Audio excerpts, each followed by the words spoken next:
Brigada Live Report. Batas ang kailangan upang tuluyang masiguro ang genuine representation ng party list sa bansa.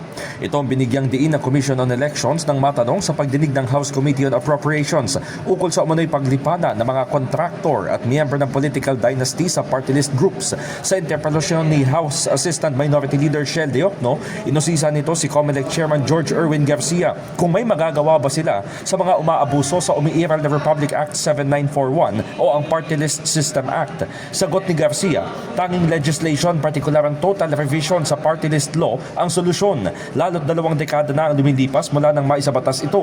Napipilitan anya ang Korte Suprema na gumawa ng judicial legislation kung saan naglalabas ito ng rulings para sa interpretasyon.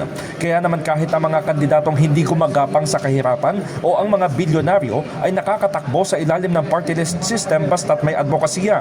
Paliwanag ng poll body chief, ang kanilang panukala ay isang batas na tutukoy sa mga party list groups na pasok sa 10 sektor ng lipunan kung saan limitado ang makakakuha ng accreditation at ang mga maaaprubahan ay maglalaban-laban para sa partikular na sektor na kakatawanin.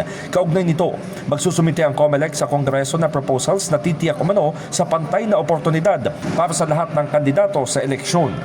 In the heart of changing lives, ako si Brigada Haji Caaminio ng 105.1 Brigada News FM Manila, the Music and News Authority. Bida Nationwide. Ang bahaging ito ay hatid sa atin ng Power Cell Salabat, ginhawa ng bawat nangangarap.